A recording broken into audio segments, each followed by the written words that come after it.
Olá, pessoal. Hoje nós estamos com o nosso último vídeo da série do Tribunal Multiportas. E eu estou aqui com uma pessoa muito especial, que é o Dr. Maurício Moraes Tonin. Eu vou ler o currículo dele aqui para vocês. Eu acho que deve ter até mais coisas disso aqui que eu peguei. Dr. Maurício Moraes Tonin é procurador do município de São Paulo, doutor em mestre em Direito Processual Civil pela Universidade de São Paulo, USP, bacharel em Direito pela Universidade de São Paulo, USP, professor do curso de pós-graduação em Direito Processual Civil do Instituto de Direito Público, professor da Escola Municipal de Administração Pública de São Paulo e do Centro de Estudos Jurídicos da Prefeitura de São Paulo, mediador judicial capacitado pelo Instituto dos Advogados de São Paulo, IASP, coordenador pela PGM do Centro Judiciário de Solução de Conflitos de Cidadania, Sejusc Municipal, mediador da Câmara de Solução de Conflitos da Procuradoria-Geral do Município, possui experiência como procurador-chefe da assessoria jurídica, exercendo a advocacia consultiva no âmbito da administração direta municipal. E é autor desse livro aqui, que eu recomendo muito, que eu adoro esse livro. E hoje ele vem aqui nos trazer um assunto que é muito especial para muitos advogados, para muitas pessoas, que é Dispute Board. Dr. Maurício, muita gratidão por ter aceitado meu convite. Seja muito bem-vindo. Boa tarde, Sheila. Para quem estiver nos assistindo, bom dia, boa tarde ou boa noite. A gente nunca sabe o horário que o pessoal vai assistir esse vídeo. Queria agradecer, doutora Sheila, pelo convite, oportunidade de participar aqui do seu canal, contribuindo aí com a divulgação, de um tema tão importante que é esse do Dispute Board, que é um tema novo ainda aqui no Brasil. Então, espero conseguir aí nos próximos 30, 40 minutos, enfim, às vezes o tema pode render até mais. Espero que a gente consiga abordar os principais aspectos. Eu preparei aqui um roteirinho que eu vou tentar seguir. Se você tiver perguntas, a gente vai conversando e vamos, enfim, contribuindo aí com o tema, para tentar deixar um material bacana para o pessoal que segue o seu canal. Então, sem mais delongas, imagino que o pessoal, como você mesmo disse, doutora Sheila, que é o último vídeo, então o pessoal já teve uma outra base de outros métodos de solução de conflitos. O Dispute Board é mais um método hoje à disposição, método de solução de conflitos, que as partes, o designer, que a gente chama de designer de sistema de solução de disputas, tem que ficar atento para ver se ele é ou não um bom mecanismo para ser inserido no contrato, para poder ser utilizado para prevenir e também para resolver conflitos eventualmente surgidos durante a execução contratual.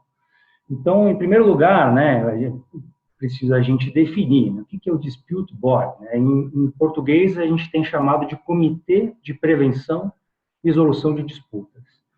Para a gente tentar localizá-lo, ele estaria mais ou menos no meio do caminho entre a mediação e a arbitragem. Ele é um comitê de profissionais, pessoas técnicas, independente, um comitê independente das partes contratante e contratado, não é uma pessoa que faz parte dos quadros daquelas empresas que estão em litígio, ele é um terceiro, então, similar ao que seria a arbitragem, o painel arbitral, você indica os agentes imparciais, e esse comitê, ele vai acompanhar a execução do contrato para ajudar as partes a prevenir e resolver conflitos. Então, é um método muito comum em contratos de construção. Então, a especialidade desse método é muito utilizada para grandes obras de infraestrutura, construção, tanto no âmbito privado como também no âmbito público. A gente sabe que as maiores obras, as grandes construções de infraestrutura estão no poder público, sejam essas contratações realizadas diretamente pelo poder público ou por um concessionário, por exemplo, do serviço público. Ele tem origem estrangeira, na Europa, também utilizado nos Estados Unidos, e tem sido utilizado aqui no Brasil mais recentemente, especialmente próximo aqui da nossa realidade aqui de São Paulo, doutora Sheila, pelos entes da administração indireta aqui de São Paulo, do Estado. Então, por exemplo, o metrô, a Dersa, essas companhias que trabalham com concessão de serviços públicos, então, para construir novas linhas de metrô, para construir novas rodovias, o Rodoanel também, enfim, essas grandes obras, elas são bastante adequadas para a utilização desse método de solução de conflitos, tá? Então, ele está começando ainda, a gente pode dizer que ainda é um método bastante desconhecido, foram poucos os boards que foram constituídos aqui, muito por falta de conhecimento, né, desse instituto que está começando a chegar, os custos, realmente, ele é um método relativamente caro. Claro que se você for comparar com o custo de uma obra como essa que eu exemplifiquei, é pequenininho, mas ele não é custo, é um custo, você tem que remunerar esses profissionais que normalmente vão trabalhar durante toda a execução da obra. E obras como essa duram anos, né? Muitas vezes duram muitos anos, e você tem um custo mensal para a remuneração desses profissionais que, no final das contas, gera realmente um valor considerável. Então, também, além dos custos, alguma resistência na aceitação, isso é normal, é uma questão cultural, aquilo que a gente não conhece, tem um pouco mais de resistência, e também em aceitar as decisões, eventuais decisões que esse comitê venha a proferir. Então, uma coisa que é importante a gente pontuar aqui é que, diferentemente do que acontece na arbitragem, eu imagino que as pessoas que estão nos acompanhando talvez tenham essa ideia, na arbitragem, a decisão dos árbitros, ela tem a mesma validade de uma sentença judicial. Então, tem força de título judicial, é assim que prevê a lei. Mas a decisão do dispute board, não. Ela não pode ser considerada uma atividade jurisdicional, então ela não substitui a decisão do juiz ou dos árbitros, né? Pelo contrário, a decisão do board pode ser desafiada, né? Pode ser levada para a discussão judicial ou arbitragem, dependendo do que estipularem as partes, né? O próprio contrato, esse contrato de construção entre o contratante e a empreiteira, né? O construtor dessa obra, pode prever lá, naquela cláusula de solução de disputas, que pode ser uma cláusula escalonada, por exemplo, mediação, dispute board e arbitragem. Então, nesse caso, eventuais decisões do board seriam levadas para a arbitragem e não para o judiciário, evidentemente considerando que nós estamos tratando de direitos patrimoniais disponíveis. Bom, feita essa breve introdução aqui, são conhecidos dois tipos, né, básicos de dispute board. Um deles é o chamado Dispute Review Board, que seria para uma análise e recomendação. Então, os membros do board vão analisar aquele conflito e vão dar uma recomendação para as partes, tá? E tem o chamado Dispute Adjudication Board, realmente de adjudicação, então, que não é uma mera recomendação, mas é uma decisão que é vinculante para as partes. Veja, vamos retomar, é uma decisão vinculante do ponto de vista contratual. Como eu acabei de dizer, não é uma decisão jurisdicional, ela é vinculante meramente do ponto de vista contratual. E se uma das partes, né, não cumprir aquela decisão, ela pode ser punida de acordo com o próprio contrato. Seria, por exemplo, uma multa. Ela é vinculante nesse sentido, mas ela pode ser também desafiada, né, discutida no âmbito judicial ou na arbitragem. Muito bem. Alguns regulamentos, apesar de existir essa diferença, né, uma é uma recomendação, não vincula as partes, e a outra é uma decisão que vincula as partes, uma coisa que me chama a atenção, se a gente for ver alguns regulamentos de câmaras, eu já ia citá-los mais à frente, mas já citando aqui, por exemplo, da Câmara CIESP-FIESP, ele diz o seguinte, que a decisão do board, no caso da recomendação, ela não é vinculante imediatamente, mas se a parte, né, a parte interessada não questioná-la, ou mesmo questionando se aquela decisão ela for mantida, ou qualquer que seja a decisão, a partir desse segundo momento ela será vinculante. Então, na verdade, a gente tem dois instrumentos que, por este regulamento, e outros também seguem mais ou menos essa linha, eles acabam sendo vinculantes no final. Isso é uma preocupação que o poder público tem que ter, tá certo? Para que, se não realmente não quiser que tenha uma decisão vinculante, tem que afastar esses essas previsões dos regulamentos, porque ou afinal é uma recomendação ou é uma decisão vinculante, não dá para ser as duas coisas ao mesmo tempo. Mas, enfim, existe essa distinção aí, se a gente for estudar, se o pessoal pegar algumas leituras e de onde vocês encontrarem doutrina, vamos dizer assim, que existe ainda bem pouca no Brasil, sobre esse assunto. Uma fonte boa de pesquisa para o pessoal, se quiserem se inteirar mais, é claro que a gente vai falar aqui umas coisas mais gerais, mas é sempre bom pesquisar, seria o site da FIDIC. Né? O que é a FIDIC? É a Fédération Internationale des Ingénieurs Conseil. Então, seria uma associação de engenheiros, né, certo? Uma associação internacional de engenheiros e que já tem mais de 100 anos, ela é europeia, e que estuda, trabalha, produz recomendações, enfim, tem toda uma série, um trabalho muito denso com o Dispute Board, e eles têm o site www.fidic.org, em que é possível encontrar lá, por exemplo, as condições de contratação.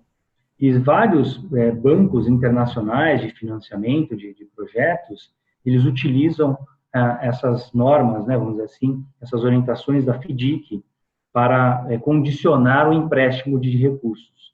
Tá? Então, por exemplo, o Banco Mundial, se algum ente estatal aqui no Brasil quiser fazer um empréstimo, dependendo do caso, certo? Pode ter lá uma condição do Banco Mundial ou qualquer outro banco de financiamento de que, nas contratações no Brasil para execução daquele projeto, tem que haver cláusula de dispute board.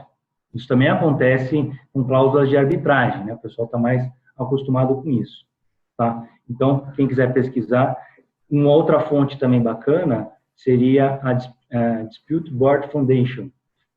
Daqui a pouquinho, eu vou colocar na tela aqui, a gente tem aqui o mecanismo de share screen, né, doutora Sheila? Eu vou colocar aqui um artiguinho que eu escrevi, está publicado no LinkedIn, então é super fácil para o pessoal achar, que eu tenho lá esses links todos bem mastigados aí para o pessoal achar. Já vou falar da DRBF, então, também. Bom, esse comitê, como eu disse, que ele é constituído por experts para acompanhar a execução de uma obra, né, comumente uma obra, para ajudar as partes a prevenir e resolver conflitos, ele pode ser de duas formas. Pode ser o chamado comitê permanente ou comitê ad hoc. O permanente é aquele que vai ser constituído desde o início do contrato e vai acompanhar toda a execução dessa obra. E aí ele vai ter condições de, desde o início, entender o projeto, acompanhar passo a passo dessa execução, e para isso estão previstas visitas em loco na obra, tá certo?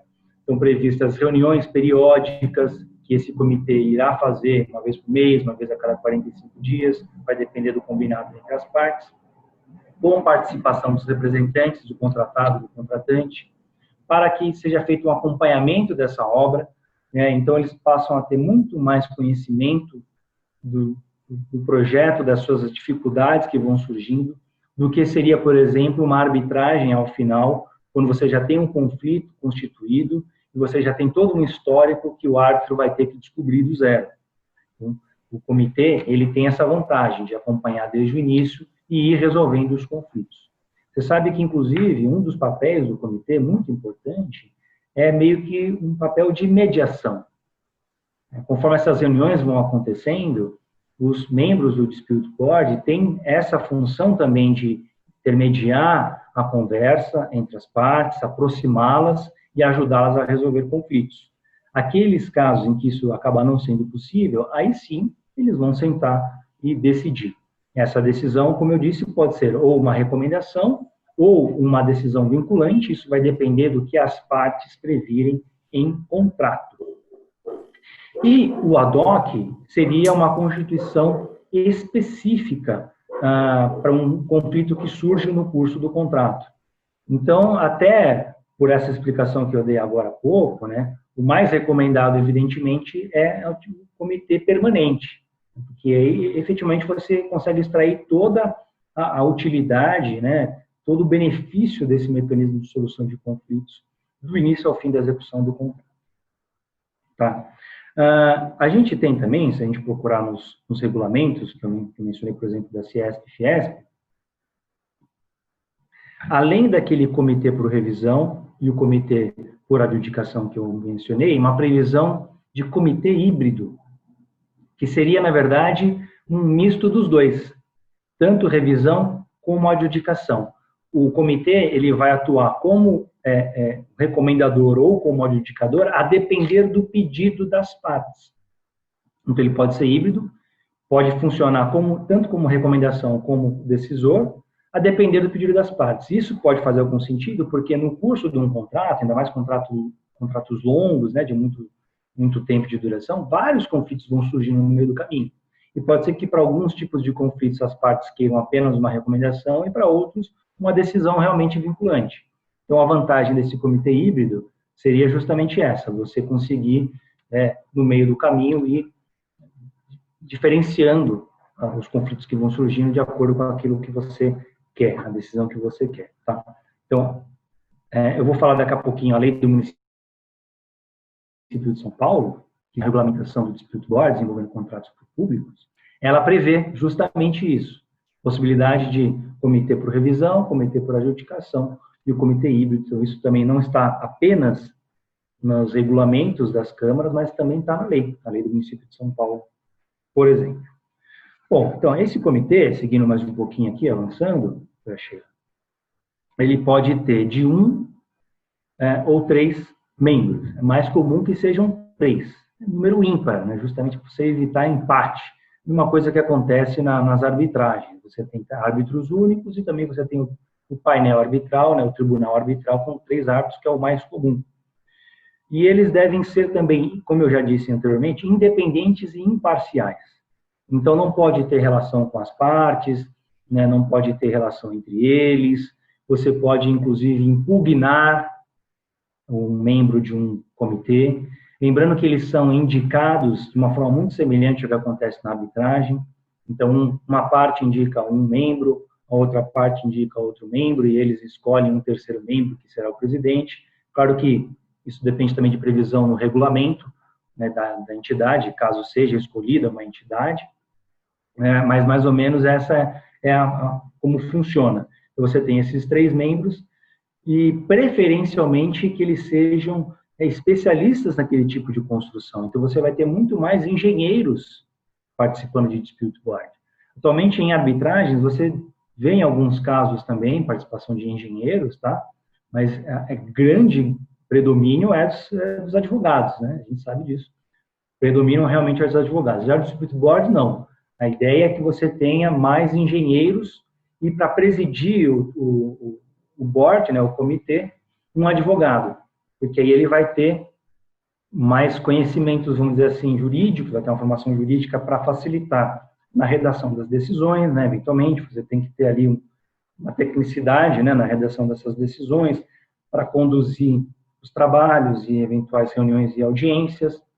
É possível, né, quando for instaurado conflitos, ser realizada uma audiência de instrução e julgamento, muito similar ao que acontece numa arbitragem. Então, um advogado com essa bagagem, ele vai ter muito mais facilidade, né, para poder, enfim, conduzir esses trabalhos. O ideal também é que esse presidente, os outros membros também, né, mas esse presidente, como eu disse há pouco, tem esse perfil mais conciliador, que ele consiga, né, levar as conversas numa boa, de uma forma empática, respeitável entre todos, né, de uma forma contributiva para que haja uma comunicação construtiva, tá certo? Mas a gente percebe que o perfil realmente desejado é que você tenha, então, 2 engenheiros e um advogado, por exemplo. Porque aí, vamos voltar no caso do metrô que eu mencionei, você vai ter lá no contrato que construir uma linha que vai passar o tatuzão por baixo da terra, uns quilômetros, abrindo aquele buracão, que é onde vai passar o trem do metrô, e aquelas construções de estações, aquelas estações gigantescas que eles constroem embaixo da terra, né? A gente não sei como que conseguem fazer isso, né? Você ainda anda na estação, por exemplo, da Praça da Sé, é gigantesca, aquilo está tudo embaixo da terra. Você tem toda uma tecnologia super específica. Então, engenheiros especializados nesse tipo de obra são ideais, porque eles já vão conhecer aquelas dificuldades da execução do contrato, questões de fundação e questões rochosas. A gente achava que era uma rocha X e é uma rocha Y, que custa mais caro para poder passar por ela, por exemplo. E todas essas questões... Escoramento, né? O escoramento, se foi feito de Escoramento, acordo. justamente, todas essas questões da própria condução da obra vai gerando custos e conflitos, e isso precisa ser equacionado, né? Então, esses profissionais, eu, por exemplo, advogado, não entendo nada disso. Então, é muito mais vantajoso você ter um especialista nesse board, porque as decisões deles serão de uma qualidade muito, muito melhor, né? Então, esse seria o perfil aqui do nosso comitê, né? O nosso Comitê de Prevenção e Resolução de Conflitos. Que mais aqui? Bom, como que é o funcionamento? Eu já falei um pouquinho sobre isso, né? Mas o funcionamento comum seria essa constituição do comitê desde o início da execução do contrato, e você tem reuniões periódicas, visitas técnicas, então é colocar o pé no barro mesmo, capacete de obreiro, tá certo? E acompanhar a obra em loco, isso é muito importante.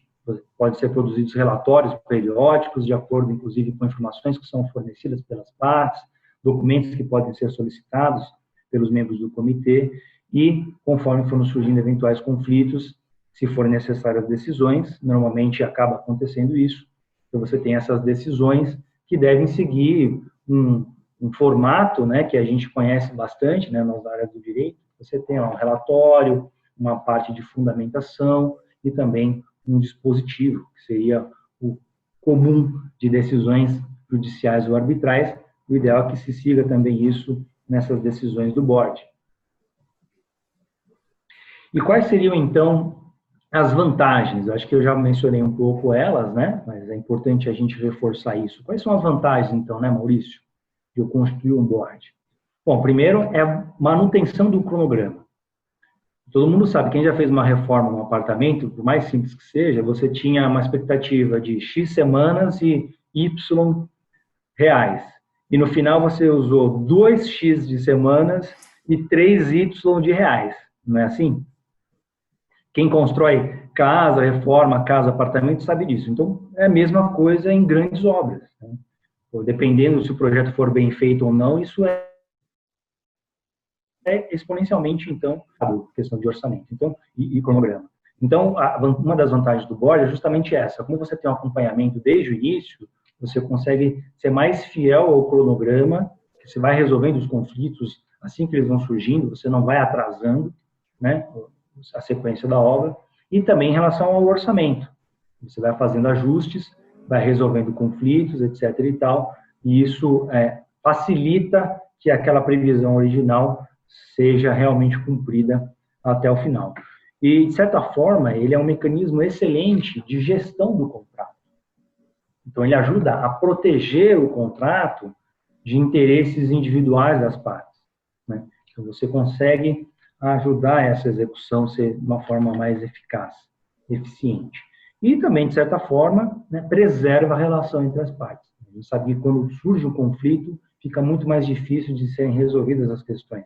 Às vezes, até outras questões que eram menores viram conflito também, porque as partes já não estão mais dialogando. Então, a partir do momento que você tem esse trabalho, que, como eu disse, é muito também de aproximação das partes, de conciliação, ajuda a preservar a relação, o que é muito salutar para a execução de contratos, ainda mais se a gente for pensar em contratos de grandes obras públicas, você tem um interesse público por trás, né? Você tem toda uma expectativa da sociedade de alcançar aquelas novas tecnologias, aquelas novas estruturas de rodovias, de saneamento básico, de energia e todos esses outros serviços públicos essenciais à nossa sociedade. Você falou sobre questão de custo, que a Dispute Board tem um custo maior. Mas eu imagino, por toda a sua fala, que se você não atrasa a obra e se você não vai para uma disputa judicial, eu acho que o custo de se atrasar a obra ou ir para um processo judicial é bem maior, além do desgaste que gera não só para as partes, mas como você falou, em toda a sociedade que está esperando aquela obra. Então, acho que, de repente, o custo da Dispute Board não é um custo tão elevado assim. Não, perfeito. Exatamente essa visão que é importante as pessoas perceberem, né? Não é simplesmente quanto custou por mês, vezes X meses. Você tem um ganho exponencial, né? Um ganho em relação à execução do contrato, que é difícil até de mensurar. E com certeza vale, mas vale muito o investimento em relação aos resultados que são obtidos em relação à obra, né? Então, não é à toa que na Inglaterra é um instrumento muito utilizado para as grandes obras que eles utilizam, que eles realizam, nos Estados Unidos e até aqui no Brasil, que a gente tem essa cultura um pouco arcaica ainda, né? Tem sido cada vez mais utilizado e estimulado pelos grandes empreendedores e o setor todo de infraestrutura aqui no Brasil. Porque o resultado é justamente esse, doutor Sheila. O ganho que se consegue com isso, ele prevalece sem dúvida. E essa consciência é muito importante que as pessoas tenham, os órgãos de controle, né, não só os órgãos de controle, mas toda a sociedade como um todo, né? Existe um caso que é até triste, né, recentemente, de Dispute Board, porque uma obra, salvo engano, acho que é do Rodoanel, não tenho certeza, mas aqui no estado de São Paulo, de uma empresa estatal, cujo contrato tinha cláusula de dispute board, seguiu a decisão do board. Então, o board tinha lá determinado, analisado e determinado, olha, realmente aqui é necessário efetuar um pagamento adicional de X aqui, porque houve uma diferença na execução do contrato em relação àquilo que estava no projeto. Tudo bem. O diretor, então, cumprindo aquela decisão, realizou o pagamento. Justamente por esse desconhecimento e essa falta de consciência disso que a senhora acabou de falar, sabe, gerou a prisão desse diretor. Então, isso acaba deixando as pessoas com muito medo, né, de falar, poxa, mas parece tão legal, parece que está dando tão certo, mas teve uma pessoa que já foi presa por cumprir uma decisão do board. Claro que isso depois foi revertido e ficou muito claro que seguiu uma decisão, na verdade ele estava seguindo a lei, né? Era uma decisão totalmente ilegal a que ele tomou. Mas esse tipo de coisa gera realmente uma insegurança nas pessoas, né? E que não é salutar o desenvolvimento do Instituto. Então, é importante que todos, né, aprendam, tomem consciência dessas e cumpram o seu papel de fiscalizador daquilo que está previsto em contrato, daquilo que tem previsão legal. E isso vai fortalecer cada vez mais o Instituto. Eu vejo também que é possível utilizar em outros contratos de longa duração. Como que você vê isso? Não só para a obra. Existe agora aqui um movimento no Brasil para incluir também dispute board em contratos de concessão. Já existem vários contratos com cláusula de dispute board, e aí isso, na verdade, é uma novidade, né? Pelo que eu ouvi, assim, do meio, existe um caso no Japão de um contrato de concessão, mas realmente não é a praxe. O que a gente tem pensado, né? Eu, particularmente, inclusive na Prefeitura do município de São Paulo, como você disse, né, doutora Sheila, eu sou procurador do município, então tenho atuado na Procuradoria-Geral com esses mecanismos, e o que a gente pensou lá é utilizar, nesses contratos de concessão, o dispute board para aquela fase inicial do contrato, onde está prevista uma obra, que é muito comum que em concessões você tenha um melhoramento público, deve ser feito pelo concessionário, seguido da exploração do serviço, né? Então, ele poderia ser um instrumento útil nessa fase inicial. Eu, sinceramente, não consigo enxergar ainda, nesse momento que ainda está amadurecendo, né, esse instituto no Brasil, mas eu não consigo enxergar ainda a sua real utilidade já na fase de exploração do serviço público. Eu acho que a gente tem outros mecanismos que podem funcionar melhor, como a própria negociação ou a conciliação e a mediação. E, em caso de litígio, a arbitragem, como tem sido muito utilizada em contratos de concessão. Mas... Eu penso desculpa, doutor, eu penso em contrato de informática, porque, assim, São Paulo tem o seu próprio TI, mas muitos municípios, eles terceirizam porque eles não têm essa mão de obra para contratação de sistemas. E, às vezes, por conta de alteração de legislação ou por até procedimento, eles querem modificar o sistema, precisa customizar o sistema e isso gera aditivos e, às vezes, gera conflitos. Então, eu imagino que no futuro, as prefeituras que são menores, que utilizam também desses contratos, que podem ser até de 5 anos, para a questão de sistema, por exemplo, de software, a Dispute Board também seria uma boa saída para ajustar esses pequenos conflitos. Sem dúvida, a tendência é que cresça, né, esse instituto, ele comece a ser utilizado em outros contratos, que hoje a gente ainda não consegue visualizar. Pode ser que um deles seja um contrato de tecnologia, como foi mencionado. A minha experiência já de 11 anos, né, trabalhando no poder público, eu vejo que muitos dos problemas de gestão contratual está na fiscalização por parte do poder público. Então, nós temos fiscais que não estão adequadamente preparados, são colocados muitas vezes na função de fiscal e não estão nem sabendo que são fiscal do contrato. Às vezes não tem nem a cópia do contrato, então ele não sabe nem direito o que ele tem que fiscalizar. Parece bobagem, mas essa é a realidade. Quando você tem uma fiscalização ruim, você vai ter, assim, inexoravelmente, um serviço prestado ruim, né? Então isso acaba sendo prejudicial ao interesse público. Então, para muitos contratos, talvez até mais do que a gente criar esses mecanismos, como o Dispute Board, eu acho que o mais importante seria aprimorar os métodos de fiscalização. Então, isso seria uma coisa, assim, fundamental. Já existe, evidentemente, um trabalho, né, de uma forma geral, para de capacitação desses profissionais e tal, só que ainda eu acho, temos um caminho longo ainda em relação a isso, até porque a responsabilidade desses servidores, né, que atuam como fiscais, ela é gigantesca, porque todo o trabalho de controle do Tribunal de Contas, Ministério Público, etc., a responsabilidade recai diretamente sobre essas pessoas, né? E podem responder aí processos até de improbidade administrativa, por exemplo, certo? E, às vezes, até não é nem culpa da pessoa, vamos dizer assim, né? Porque ela não tinha, como eu disse, às vezes não tinha nem a cópia do contrato, não tinha capacitação, não foi orientada e gerou esse problema lá na frente.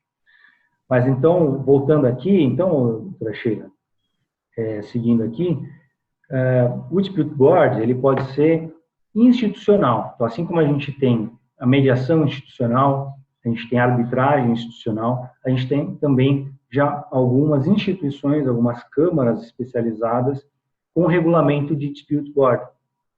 Um corpo técnico, né, especializado de Dispute Board. Então, vou dar 3 exemplos aqui. A CCI, a Câmara de Comércio Internacional, o CAN-CCBC, a Câmara de Comércio Brasil-Canadá, e também a CAN-CIESP, que eu já mencionei anteriormente. Se vocês entrarem no site, é possível encontrar lá regulamento específico de Dispute Board. Você vai ver lá, mediação, arbitragem, Dispute Board. Então, são câmaras muito preparadas, um corpo técnico muito de excelente qualidade, e que tem já esse regulamento que pode ajudar muito os contratantes, né, e os próprios membros do Dispute Board a tocarem esse trabalho com excelência. Bom, eu mencionei anteriormente, agora eu vou aprofundar um pouquinho mais. Um dos receios sempre, né, do poder público, não só do poder público, mas particularmente do poder público, é a questão da legalidade, né? O princípio da legalidade, previsto na Constituição Federal, exige que a administração pública somente faça aquilo que a lei permita que ela faça, né? É diferente de nós, na nossa vida privada, que nós podemos fazer tudo aquilo que a lei não proíba. Então, a existência do Dispute Board, o seu regulamento em lei, é muito importante, sem dúvida é muito importante. E o município de São Paulo foi pioneiro nesse sentido aqui. Um projeto de lei apresentado pelo vereador Caio Miranda Carneiro, foi aprovado em 2018, e então foi a lei municipal aqui de São Paulo, número 16873, de 22 de fevereiro de 2018, que foi a pioneira, então, no Brasil, a regulamentar esse mecanismo de solução de conflitos em contratos públicos. tá? Então, regulamenta os contratos da prefeitura, dos entes de administração indireta, que, enfim, queiram colocar uma cláusula de dispute board. Então, algumas questões pontuais aqui para a gente ressaltar da lei. É uma lei relativamente enxuta, tá? Tem pouco, acho que tem 9 ou 10 artigos apenas. Primeiro, previsão para atuar em conflitos relacionados a direitos patrimoniais disponíveis. Então, aproxima aqui com a arbitragem. É diferente da mediação, se você pegar lá o artigo 3º caput da lei de mediação, prevê que é possível utilizar a mediação, e aí a gente interpreta todos os métodos consensuais de solução de conflitos, certo? Não é só a mediação, para direitos disponíveis e direitos indisponíveis que admitam transação. Já aqui para arbitragem, a Lei 9.307 prevê expressamente que somente pode ser utilizada a arbitragem para conflitos relacionados a direitos patrimoniais disponíveis. O dispute board fica essa dúvida, né? Será que pode também abranger direitos indisponíveis que admitem transação? Pela lei do município de São Paulo, para os contratos do município de São Paulo, não. E a tendência é que siga dessa forma, de uma forma geral. Ok, direitos patrimoniais disponíveis, então, sobretudo relacionadas a relações contratuais, aquelas que possam ser valoradas economicamente, né? Conflitos que tenham alguma repercussão econômica no contrato, entre as partes. A lei também prevê que o comitê, né, de prevenção e resolução de disputas tem que estar previsto no edital de licitação e no contrato.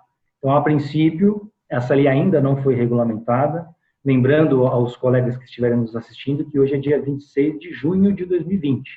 Então, sempre vale a pena dar uma checada, de repente, se saiu o decreto. Tá? Não sabemos ainda, mas, a princípio, então, se não houver previsão no edital e no contrato, não poderiam as partes, posteriormente, estabelecer o dispute board, o que é uma pena, né? O que é uma pena, porque você pode ter um contrato mais antigo ou um contrato que não foi elaborado com essa previsão e que, de repente, poxa, cairia como uma luva aqui o dispute board, né? Então, mas, a princípio, pela lei, tem que estar previsão no edital e no contrato. Ele permite, né, ou melhor, a lei permite a indicação de uma instituição especializada, então é possível já que esse edital, esse contrato já indique lá uma instituição que irá ser a responsável pela condução do dispute board.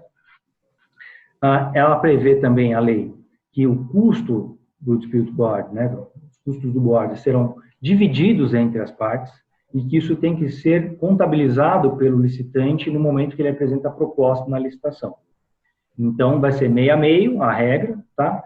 E o poder público, ele reembolsa o particular, o contratado, na medida em que as medições foram sendo aprovadas. Então, você vai passando mês a mês, você teve o custo a cada mês, demonstra para o poder público o custo, e aí é feito o reembolso de metade daquele valor. Que mais?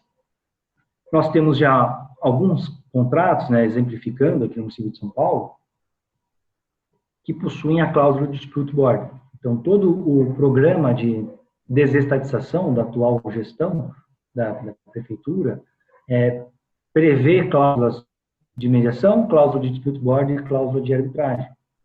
Então, por exemplo, os contratos de concessão do Pacaembu, já foi assinado, o contrato de concessão do Mercado de Santo Amaro, também já foi assinado, o contrato de concessão do Parque do Ibirapuera, também já foi assinado, entre outros que estão ainda em fase de licitação não concluída.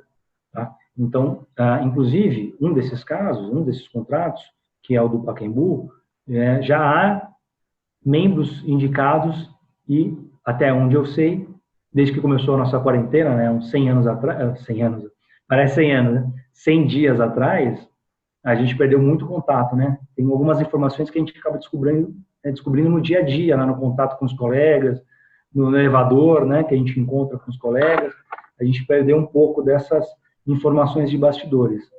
Mas até onde eu tinha conhecimento, já estava constituído, então, esse board no contrato do Pacaembu. E, como eu disse, há previsão no contrato de concessão do Pacaembu de ser feito um melhoramento no estádio, não só no estádio, mas também no complexo esportivo, seguido de exploração do serviço público. Pode ser, né, uma ideia que foi pensada à época, é que o dispute board atue no período de execução de obras de melhoramento no complexo do Pacaembu. Ok? Bom, eu mencionei aqui a lei municipal e ela serviu de base também para outros projetos de lei em outras unidades da federação, né? O que são mais importantes para a gente aqui são dois projetos de lei que estão no Congresso Nacional. Eu vou citar aqui o PL 9883 de 2018, que está na Câmara dos Deputados, e o PLS 206 de 2018, que está no Senado. Eles são muito parecidos, tá? A tendência é que eles sejam do mesmo assunto. Então, mais para frente, como a gente sabe, nesse momento de pandemia, há um acordo no Congresso Nacional de que somente projetos de lei relativos à pandemia estão sendo votados. Então, esse assunto, como tantos outros também importantes, estão, por enquanto, suspensos, vamos dizer assim, mas há uma expectativa de que esses projetos, né, que virão um só, sejam aprovados no Congresso Nacional, e aí isso vai ter uma repercussão nacional, que vai ser uma lei de aplicação nacional. O próprio projeto de lei também, de licitações, né, que seria substitutivo à atual Lei 8666, e também da Lei de Concessões, prevê também o Dispute Board expressamente como mecanismo de solução de conflitos. Então, a tendência é essa, vai muito em breve, quem sabe ainda este ano, depender do caminhar da pandemia e tal, tudo mais, a gente pode ter uma lei federal tratando desse assunto em âmbito nacional, que certamente vai ajudar a alavancar cada vez mais esse mecanismo aqui no Brasil. Eu queria citar também um precedente, né, para dizer que isso ainda não tem fonte de pesquisa judicial, tem sim, né, são poucos, mas eu queria citar um aqui do TJ de São Paulo, Tribunal de Justiça de São Paulo, que é o agravo de instrumento. Eu já vou mostrar aqui no meu artigo do LinkedIn, aí o pessoal vai poder anotar se quiser, mas é o agravo de instrumento 209, 6127, traço 39, ponto, 2018, 826.0000, tá? Que foi um agravo de instrumento no qual o tribunal reconheceu aqui a importância, né, a existência, a validade do dispute board e suspendeu a eficácia de uma decisão do primeiro grau que havia afastado de plano a decisão do board. Então, é importante para a gente ver que, pelo menos nesse caso, é um precedente importante, que o tribunal reconheceu todo o trabalho que foi realizado, todo o estudo, todo o acompanhamento e, inclusive, a expertise desses profissionais em relação àquele assunto específico, tá certo? Que levou a essa decisão essa que foi, então, respeitada no âmbito do Tribunal de Justiça, justamente em razão da sua especificidade. Bom, eu acho que a gente pode tentar, então, agora aqui, doutora Sheila, vou tentar compartilhar com vocês o meu artigo no LinkedIn. Vamos ver aqui se eu consigo fazer. Eu não sou exatamente assim um expert em tecnologia, mas vamos lá. Share screen. Cadê você? Share. Tá dando para ver aí, doutora Sheila? Agora sim. Ótimo. Então, fica a sugestão aqui para os nossos colegas que tiverem. Maurício Moraes Tonin vai me achar. Aí vai ter, eu tenho acho que 6 artigos, são artiguinhos, né? Texto curto, até porque coisa muito longa não prende a atenção do pessoal. E eu tenho um artiguinho aqui sobre os dispute boards. Apareceu uma mensagem aqui que a minha internet está meio instável. Não sei se eu oscilei aí ou se está tudo bem, doutora Sheila. Está tudo bem? Oscilou um pouquinho, mas deu para escutar, sim. Tá ótimo. Esse aqui é o artiguinho que eu escrevi em fevereiro deste ano, 2020, sobre dispute board. Essa imagem aqui seria mais ou menos uma ilustração de uma visita que eu falei, né? Uma visita em loco do comitê e representantes de contratante e contratado, por exemplo, acompanhando aqui o caminhar da obra, tá vendo? Nós temos aqui o nosso comitê e os representantes de contratante e contratado. E aqui nesse artigo eu conto um pouquinho aqui, né, que é mais um método de solução de conflitos, como é que ele funciona, um comitê independente constituído, as vantagens, não possui caráter jurisdicional, como eu disse a vocês. Cito um pouquinho a lei do município de São Paulo, que eu mencionei, contratos já assinados, aqui os projetos de lei. E aí tem aqui, ó, o precedente do Tribunal de Justiça que eu queria compartilhar com vocês, tá? Então tá aqui o número do agravo de instrumentos, o pessoal quiser depois pesquisar, baixar o acórdão no computador, é possível. E vamos dar uma olhadinha aqui na ementa, ver se ajuda um pouquinho. A decisão aqui do CRD, né, que é o Comitê de Resolução de Disputas, que é o Dispute Board, trata minuciosamente da falha e demora na comunicação do metrô sobre a contaminação do solo. 2, suposta mistura do solo contaminado com solo limpo. E 3, opção pelo sistema de coprocessamento em detrimento de solução técnica. Veja só, doutora, questões super técnicas, né? Que só os especialistas, engenheiros especialistas desse tipo de obra, que têm realmente bagagem e condições de decidir. A probabilidade do direito resta abalada pela embasada decisão do Dispute Board, e o perigo de dano ou risco ao resultado útil do processo é mitigado pela existência de seguro-garantia que assegura o propagamento de indenização em quantia superior à discutida nos autos, em caso de prejuízo decorrente de eventual inadimplemento das obrigações assumidas pelo agravante. Ausentes os requisitos autorizadores da concessão de tutela de urgência, a revogação é medida de rigor. Ou seja, ele revogou aquela decisão de primeira instância que havia suspendido a eficácia da decisão do board. É bacana ler depois o inteiro teor do acórdão, isso aqui é só a ementa, então, para conhecer exatamente os argumentos que foram levados para o tribunal, então fica aqui essa sugestão. E como eu disse a vocês, nós temos então alguns regulamentos, tá, disponíveis na internet, do CBC, Câmara da Ciesp e Fiesp, a CCI também, o pessoal pode clicar aqui, inclusive eu coloquei os links dessas páginas. E nós temos aqui então os links, o pessoal que quiser pesquisar um pouquinho mais, da FIDIC, aquela federação, né, aquela associação internacional, aqui está o nome em inglês, e também da Dispute Resolution Board Foundation, que é a fundação de Dispute Board, que tem essa função de divulgar o Dispute Board pelo mundo, tá? Com eventos e treinamentos de capacitação. Inclusive, no ano passado, em 2019, eu fiz um treinamento de 2 dias inteiro, que foi dado pelo pessoal da DRBF, super bacana, que tem toda uma parte teórica, uma parte prática, com simulação de audiência, vale super a pena. Eu acho que eu já posso compartilhar aqui a minha tela, voltando. Ah, você sabe sim. Deu certo. Doutora Sheila, acho que assim, do que eu tinha preparado para falar sobre o Dispute Board, era mais ou menos isso, eu acho que deu mais ou menos o quê? Uns 40 minutos aqui, um pouquinho mais, talvez? Sim. Não sei se tem alguma dúvida que a gente gostaria de fazer, e eu poderia também falar um pouquinho sobre mediação e arbitragem, mas se tiver alguma dúvida antes, a gente pode tentar trabalhar. Só tem uma coisa que eu quero deixar claro para quem está assistindo. Logo no começo você falou sobre o designer. E eu gosto muito de falar, quando eu dou as minhas aulas de mediação na administração pública, que assim, existe o compliance, que é o que faz a aplicação da lei. E o designer é que depois que já foi descumprida a lei ou que já teve algum conflito, ele escolhe qual a melhor porta, que é o tema da nossa série Tribunal Multiportas, ele escolhe qual a melhor medida naquele caso.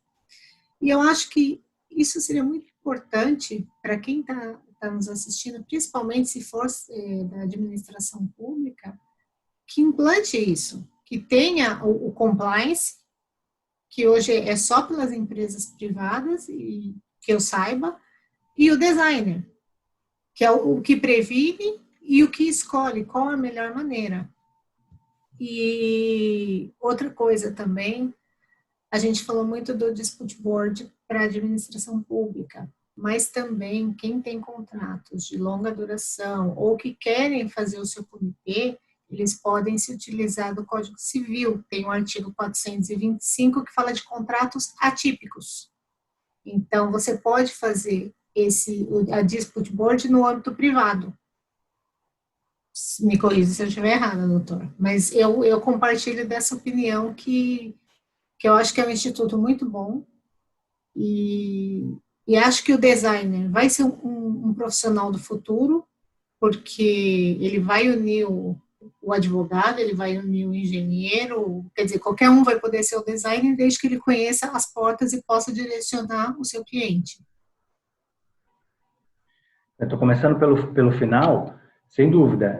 Ainda, né, atualmente, a vocação, vamos dizer assim, do Dispute Board é para contratos de construção, e, sem dúvida, pode ser contratado pelos privados. Então, a construção de um edifício ou de um condomínio de vários edifícios, tá certo? Privados, pode muito bem ser acompanhado também por um comitê nessa mesma linha que eu mencionei há pouco, entre outras obras também particulares que possam ser imaginadas.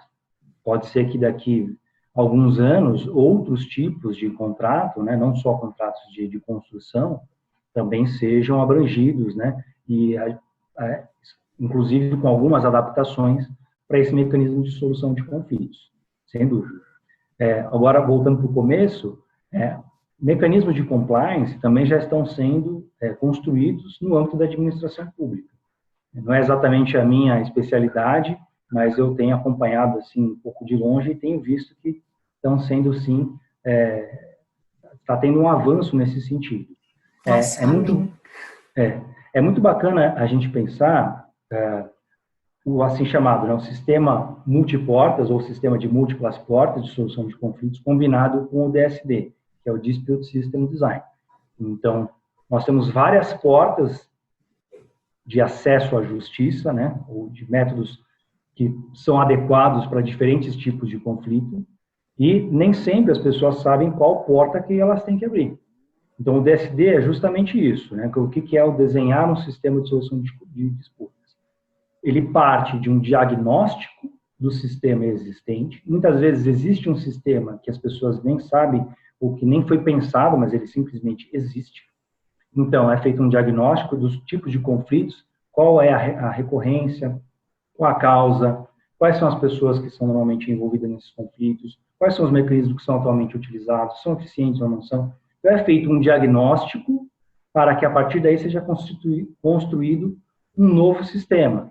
Quais são, então, os mecanismos que serão utilizados, ou o mecanismo, ou os mecanismos, em que escala, né, em que ordem de prioridade.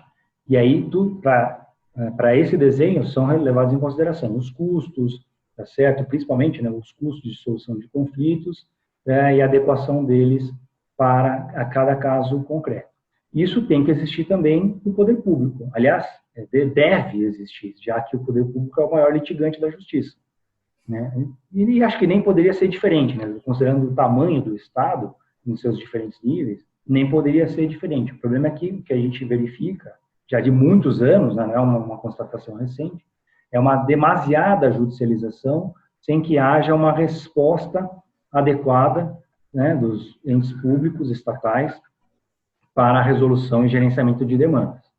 Então, até por isso, eu mencionei a lei do Dispute Board, mas existe uma lei mais recente aqui no município de São Paulo, que é a lei 17.324, de 2020, março de 2020, que institui a política de desjudicialização na administração pública municipal, direta e indireta. E os objetivos são justamente reduzir a litigiosidade, proporcionar a solução adequada dos conflitos, reduzir o número de demandas, etc.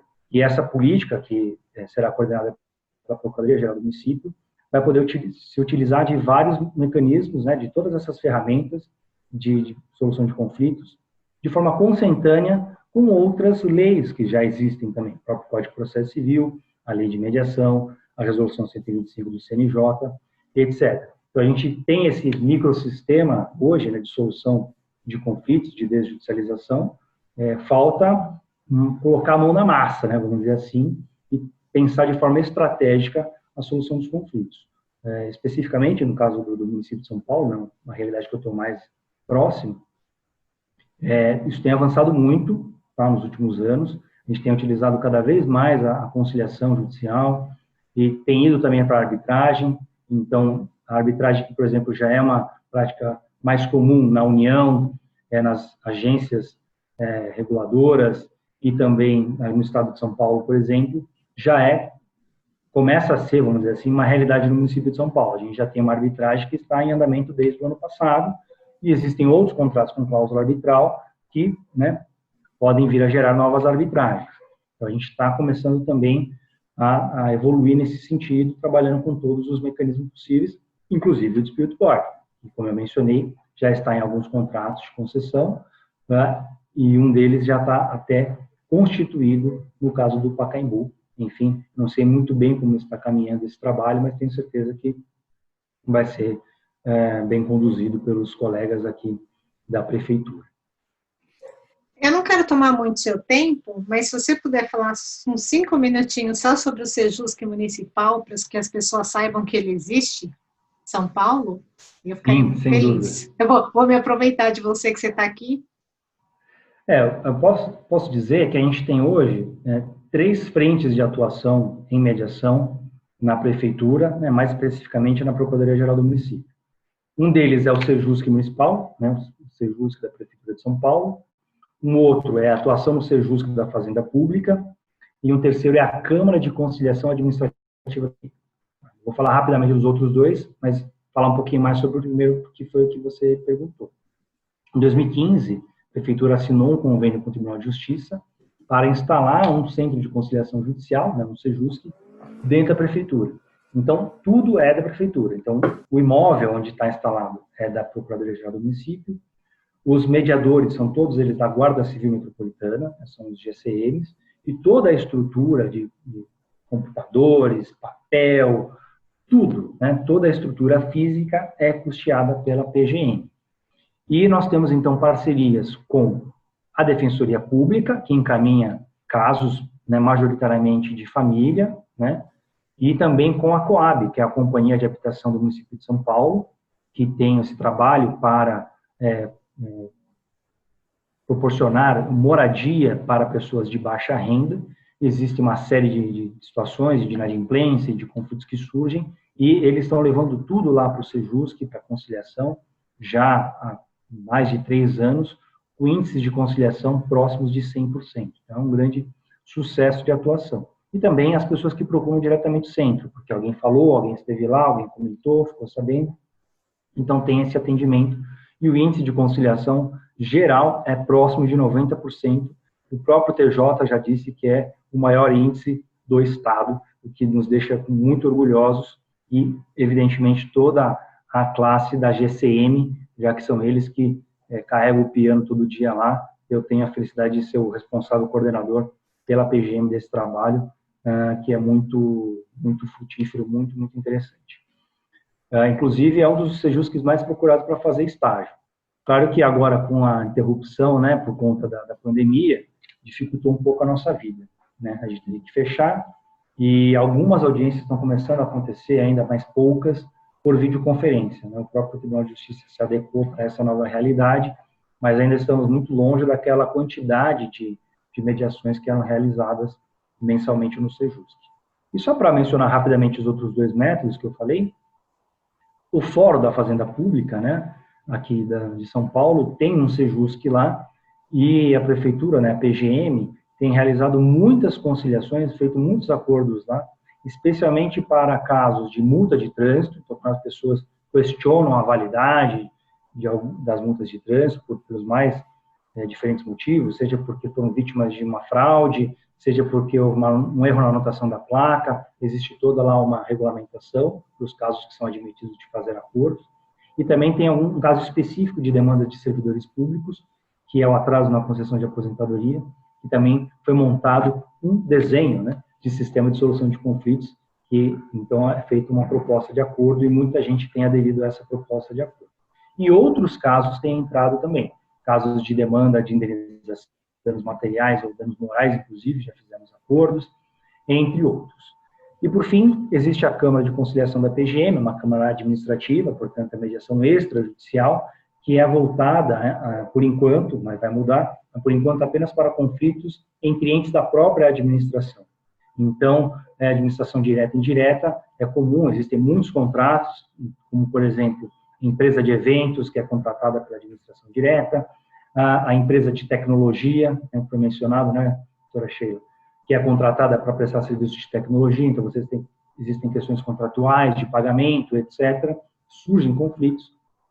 E nós tivemos já alguns casos lá de conciliação, eu mesmo já conduzi alguns e já, inclusive, com acordo, né?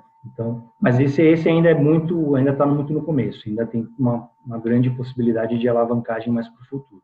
vamos aguardar, ver o que acontece com o fim dessa pandemia e ver se a gente consegue evoluir cada vez mais com os métodos consensuais de solução de conflitos, inclusive e principalmente com o poder público, né, doutora Sheila? Sim, sabe que eu sou uma apaixonada pela administração pública e tive o prazer de conhecer o Dr. Maurício e também tive o prazer de conhecer o Dr. Damil, que fez em Itu um excelente trabalho, que é o Concilia Itu. Então, eu falo que nós fazemos trabalho de formiguinha, né, Dr. Maurício? A gente vai aqui, vai ali, vai difundindo, e a intenção é sempre aproximar a administração pública dos seus munícipes, porque, na verdade, eu acho que a grande maioria dos conflitos estão nos municípios, porque é onde há mais proximidade. A gente fala em São Paulo nem tanto, porque é uma cidade muito grande, mas se a gente pega Itu, você encontra o prefeito na padaria, ou aqui em Cotia, onde eu moro, Itapevi, onde eu tenho escritório. Então, eu acho que criar esses métodos de proximidade para resolver os conflitos não é só desafogar o judiciário, mas é dar dignidade para as duas partes, tanto para o servidor, que tem essa possibilidade de conversar, e o contribuinte, o munícipe, que às vezes só quer ser ouvido. Você sabe que, eu acho que até já comentei isso com você, mas eu quando descobri, né, fiquei sabendo do projeto do Concilia Itu, eu liguei lá para o Dr. Damil, gente finíssima, né, super competente, inclusive, marquei com ele um dia, fui até Itu para conhecer. Ele me recebeu super bem, ele e uma assistente dele, depois eu conheci outros, exato, e aí depois outros procuradores lá, colegas dele também me receberam, foi super bacana para a gente aprender como é que eles estão fazendo isso lá, e sempre é bom trocar ideias, né, então, exatamente. Você sabe que muitas vezes você pega um ambiente como esse de conciliação para explicar para a pessoa, para o munícipe, né, como você disse, que ele não tem razão, ou que pelo menos no ponto de vista da prefeitura ele não tem razão, muitas vezes isso já é o suficiente para a pessoa ficar satisfeita. Porque o que às vezes frustra as pessoas é que elas não conseguem ser ouvidas, né? Não conseguem ter oportunidade de ser ouvidas e apresentar a sua versão, apresentar o seu pedido. Então, só o fato, às vezes, de serem ouvidas por um servidor, serem atendidas de forma respeitosa, tá certo? Mesmo que seja para dizer, olha, no nosso ponto de vista, a senhora não tem razão no que a senhora está pedindo, muitas vezes isso já é uma grande coisa, eu já ouvi isso de algumas pessoas, e é nessa linha que a gente tem que trabalhar. A doutora mostrou mais cedo, mas vou aproveitar e mostrar também, né? Fazer aqui uma divulgação também. Eu acho que está ao contrário, né? Por conta da câmera. Não, dá para ver. Não? Ah, tá então sou eu que estou enxergando ao contrário. O livro que eu publiquei ano passado, Arbitragem, Mediação e Outros Métodos de Solução de Conflitos envolvendo o Poder Público, pela editora Almedina. Eu trato de tudo isso, né? Dos métodos de solução consensual e também da arbitragem.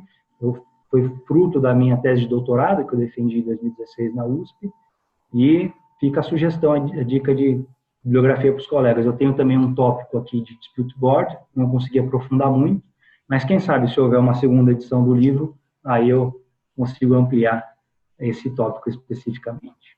Eu vou deixar o link do livro para quem quiser adquirir, e também da PGM, quando tudo voltar ao normal, quem quiser conhecer o trabalho do Sejusc Municipal, ou do Sejusc da Fazenda, todos estão sempre abertos. Eu fui também pessoalmente conhecer, fiz igual o Dr. Maurício também, liguei lá em Itu, fui lá conhecer o Dr. Damil também. Ele nem sabe, mas eu vou falar para ele, ó, mandei um monte de gente aí te visitar, mas para ver que é possível sim a administração pública resolver os seus conflitos de forma harmoniosa. E eu só tenho a agradecer por você ter disponibilizado o que você tem de mais precioso, ainda mais nesses tempos de pandemia, que é o seu tempo. Sei que você está de férias e disponibilizou um tempo das suas férias para participar do canal, e eu só tenho a te falar gratidão. Imagina, eu que agradeço, espero alcançar bastante gente, né, com essa nossa aula e com o seu curso, né? Não sei se você está chamando ele de curso, espero que as pessoas possam aproveitar e divulgar e compartilhar essas ideias, porque é muito importante isso, né? A gente compartilhar ideias e conhecimento ao maior número possível de pessoas. Eu que agradeço então, doutora Sheila. Até mais, doutor. Tudo de bom, se cuida e até a próxima. Igualmente. Tchau, tchau. Tchau, tchau.